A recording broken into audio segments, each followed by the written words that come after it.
The truth everyone whispers but rarely dares to say out loud? This isn't about royalty, titles, or fairy tales anymore. This is about a woman whose hunger for attention keeps detonating moment after moment, leaving behind a trail of secondhand embarrassment so intense, people physically look away. Because being cringe didn't just happen to Meghan Markle, it became her brand. From the very second she stepped into the royal spotlight, something felt off. Too rehearsed, too performative, too desperate to be seen, heard, applauded, even when silence would have been the only respectable choice. And once you see it, you can't unsee it. Every smile feels calculated, every tear feels timed, every authentic moment somehow lands like a badly acted scene.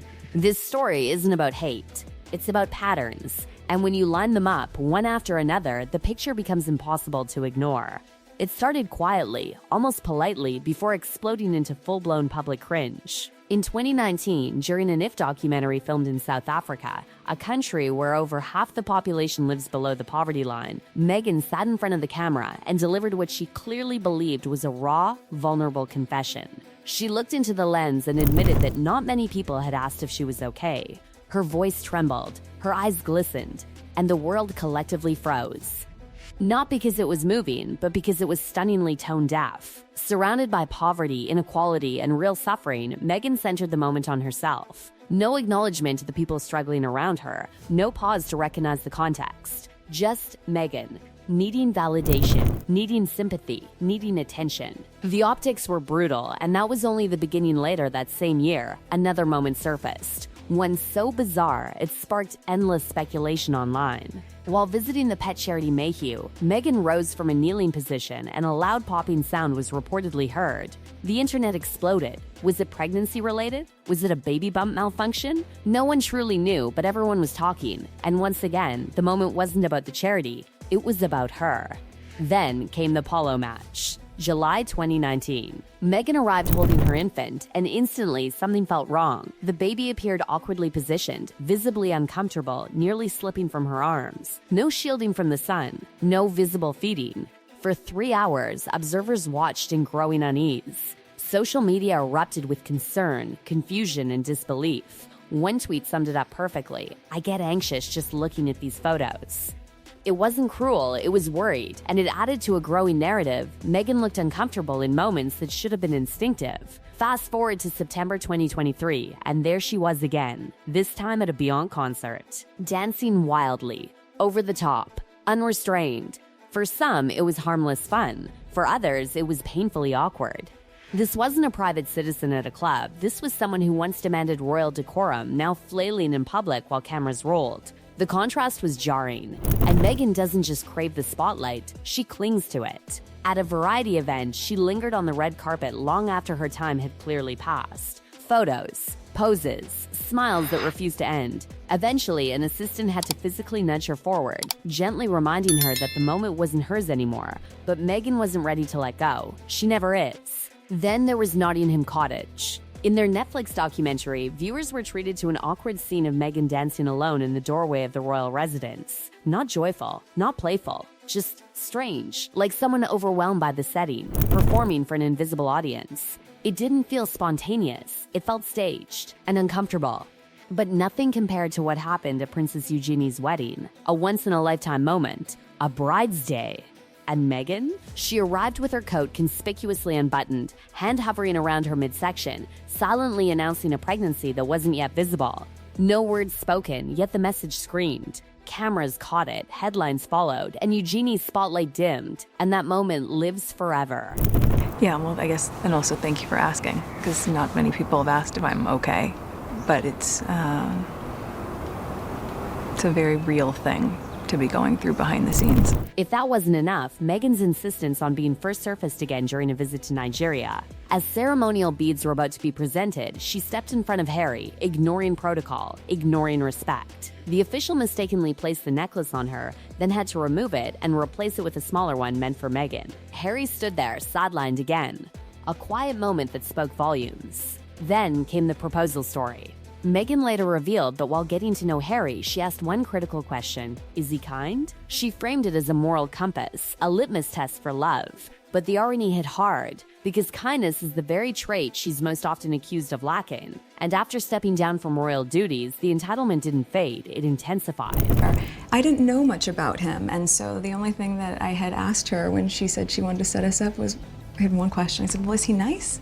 Because if he wasn't kind, it didn't seem like it would make sense. At Queen Elizabeth's Platinum Jubilee, Harry and Meghan arrived expecting prime seating alongside senior royals. Instead, they were placed far back. The shock on their faces was unmistakable, and when they exited St. Paul's Cathedral, booed, heckled. Reality hit publicly. The cringe didn't stop there. At the Invictus Games in Germany in 2023, Meghan marched ahead of British veterans, wearing shorts and sandals. She arrived late, spoke at length about making milkshakes for her kids. Veterans stood waiting while she centered herself. Eventually, reports claim she was removed from the closing ceremony altogether. Then there was the baby shower, February 2019. 7 months pregnant. Instead of hosting something private, Meghan flew to New York for a lavish 6-figure baby shower at the Mark Hotel. Guests were photographed entering like a red carpet premiere. Though Meghan later claimed friends paid for it, royal security and private jet costs reportedly soared,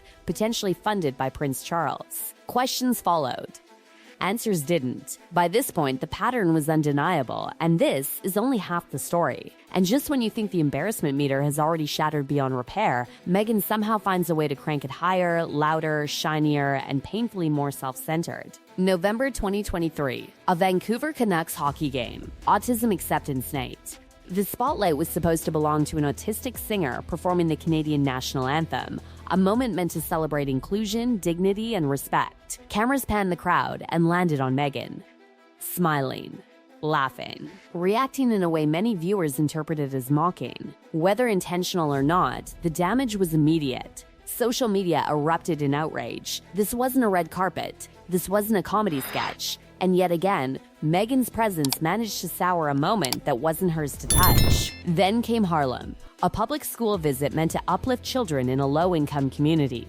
Meghan arrived wearing an $8,000 outfit and jewelry valued at over $375,000, including Diana's watch and a Cartier bracelet from her ex-husband. The contrast was staggering. Inside a school where 95% of students qualify for free meals, she sat reading her book, smiling for cameras, while optics screamed louder than words. Parents later revealed that before the visit, demands were issued, NDAs were signed, photos were staged, and what did the school receive afterward? 2 crates of tomatoes. Not a program, not funding, tomatoes. The moment wasn't charity, it was theater, and theater seems to be Meghan's comfort zone. June 2020, a virtual graduation ceremony for her former high school. Meghan wasn't invited to speak, she wasn't scheduled, she wasn't announced. Yet somehow, a professionally filmed speech surfaced, dramatic gestures, solemn pauses, references to George Floyd and Breonna Taylor woven into a narrative centered squarely on her own school experience. The video leaked. Reactions were swift. Many felt the message, while referencing serious issues, was unsolicited and self-serving, another example of Meghan inserting herself into conversations already heavy with pain.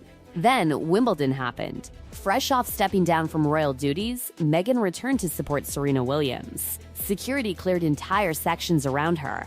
Paying spectators were barred from sitting nearby. People were instructed not to take photos. At one point, a man taking a selfie was confronted, only to discover he wasn't photographing Meghan at all. The entitlement lingered. The privilege hadn't been relinquished, just rebranded. And then, the bananas. During a charity visit, Meghan decided to write inspirational messages directly onto bananas meant for distribution to workers. She likely believed it was thoughtful, creative, meaningful. Instead, it came off as tone-deaf and impractical. The bananas weren't souvenirs, they were food. The internet didn't hesitate. The backlash was brutal. By the time Meghan turned 40, the cringe had become ceremonial. She launched her 40 by 40 initiative during a video call with Melissa McCarthy. The idea? Ask 40 friends to donate 40 minutes mentoring women returning to the workforce. It sounded noble until it quietly disappeared with zero measurable impact. But the real moment everyone remembers? Harry juggling outside the window mid-call. It looked staged, forced, like a skit that forgot to be funny. And if cultural awareness were a test, Meghan would have failed it repeatedly. During a visit to a primary school in Nigeria, she wore a backless, floor-length dress to a conservative daytime school event. Photos captured young girls staring, confused, wide-eyed. Fashion critics were relentless. This wasn't about policing clothing, it was about ignoring context. Again. Then came the Bianca text moment. In their Netflix documentary, Meghan casually announced she'd received a text from Bianca. She read it aloud. Praise, validation, admiration. Harry looked stunned. The moment felt rehearsed, a flex disguised as vulnerability. At a time when Beyoncé's inner circle was facing scrutiny, the timing couldn't have been worse. It landed flat, cringe crystallized. And through it all, the theme never changed. Every appearance, every gesture, every authentic confession somehow circled back to Meghan. Even when the setting demanded humility, even when silence would have been power, even when restraint would have earned respect. These weren't isolated incidents. They were chapters in a pattern, from overshadowing a bride on her wedding day, to marching ahead of veterans, to demanding privacy while courting cameras, to charity moments that looked more like photo ops than service. The discomfort isn't accidental, it's cumulative. And that's what makes it so hard to watch. Because cringe isn't just awkwardness, it's the collision of ego and environment. It's reading the room and choosing to ignore it. It's mistaking attention for importance. And Meghan Markle, time and time again, steps into moments that weren't meant for her and reshapes them until they are. These were just 20 moments, 20 snapshots, 20 reminders. And if history tells us anything, there will be more.